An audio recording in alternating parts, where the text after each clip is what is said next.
അഫലാ യൻദുറൂന ഇലൽ ഇബ്ലി, ഒട്ടകം എന്ന ജന്തുവിലേക്ക് അവർ നോക്കുന്നില്ലേ? കൈഫ ഖുലിഖത്, എത്ര അത്ഭുതമാണ് അതിന്റെ സൃഷ്ടിപ്പ്. ആ സൃഷ്ടിപ്പിനെ കുറിച്ച് അവർ ആലോചിക്കുന്നുണ്ടോ? മറ്റ് ജന്തുജാലങ്ങളിൽ നിന്ന് വ്യത്യസ്തമായ ഒരു പ്രത്യേക സൃഷ്ടിയാണ് ജന്തുക്കളുടെ കൂട്ടത്തിൽ ഒട്ടകം എന്ന് പറയുന്നത്. അതിന്റെ ഏറ്റവും അതിശക്തമായ കാലുകൾ തന്നെയാണ് ഏറ്റവും പരമപ്രധാനം. 200-300 കിലോഗ്രാം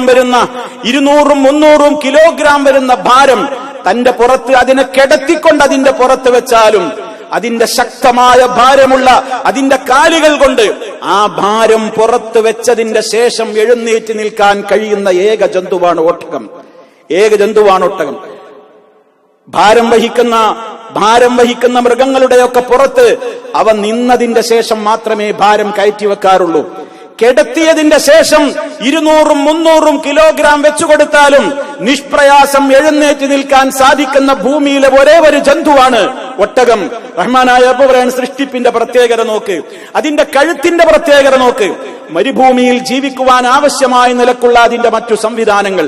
മണൽക്കാറ്റുകൾ അടിക്കുമ്പോൾ ഒരു നിമിഷം മനുഷ്യന് മരുഭൂമിയിൽ നിൽക്കാനാവില്ല. എന്നാൽ മരുക്കാട്ടിൽ തന്നെ മരുക്കപ്പൽ എന്നറിയപ്പെടുന്ന ഒട്ടകത്തിന് എത്ര തീക്ഷണമായ കാറ്റടിച്ചാലും അതിന്റെ കണ്ണിൽ ഒരു തരി പോലും മണൽ വന്ന് പതിക്കാതെ പ്രത്യേകം ഒരു സംവിധാനം നൽകപ്പെട്ട കൺപോളകളാണ് നൽകപ്പെട്ടിട്ടുള്ളത്.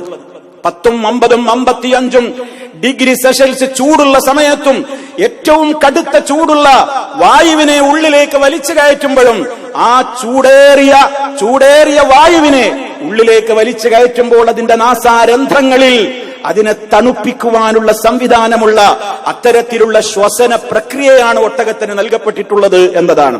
ഭൂമിയിലേക്ക് നമ്മളൊക്കെ ചവിട്ടിയാൽ താഴ്ന്നു പോകുന്ന കാൽപാദങ്ങളല്ല ഒട്ടകത്തിന് നൽകപ്പെട്ടിട്ടുള്ളത്. അതിന്റെ കാൽപാദം പൊക്കിയാൽ അതിങ്ങനെ കൂടി വരും. വീണ്ടും മണൽ ഭാഗത്തേക്ക് അതിന്റെ കാലുകൾ പരത്തി വെച്ചാൽ ആണ്ടുപോകാതെ വെറുതെ പരന്നു നിൽക്കും. അതിന് അല്ലാഹു തആല ചെയ്ത സംവിധാനമാണ്.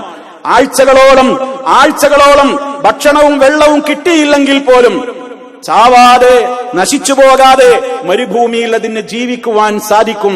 കാരണം അതിന്റെ പൂഞ്ഞ എന്ന് പറയുന്ന അത്ഭുതകരമായ ഭാഗത്ത് അതിനാവശ്യമായ ഭക്ഷണവും വെള്ളവും സ്റ്റോർ ചെയ്യുവാനും അതിനാവശ്യമായ കൊഴുപ്പിനെ ബോഡിക്ക് ആവശ്യമായ നിലക്ക് അതിങ്ങനെ ക്രമീകരിക്കുവാൻ ആഴ്ചകളോളം ഒരിറ്റ് വെള്ളം പോലും കിട്ടിയില്ലെങ്കിലും 50-55 ഡിഗ്രി ചൂടുള്ള സമയത്തും മരുക്കാട്ടിൽ അതിന് ജീവിക്കുവാൻ സാധിക്കും. എന്തൊക്കെ സംവിധാനങ്ങളാ അള്ളാഹു ഏർപ്പെടുത്തി കൊടുത്തത്. ആ സൃഷ്ടിയെക്കുറിച്ച് നിങ്ങൾ ചിന്തിക്കുന്നുണ്ടോ? ഇതൊക്കെ പെട്ടെന്ന് ഉണ്ടായതാണോ? ഇതിന്റെയൊക്കെ പിന്നിൽ റഹ്മാനായ റബ്ബില്ലേ? അങ്ങനെ ഒട്ടകത്തെക്കുറിച്ച് ചിന്തിക്കാൻ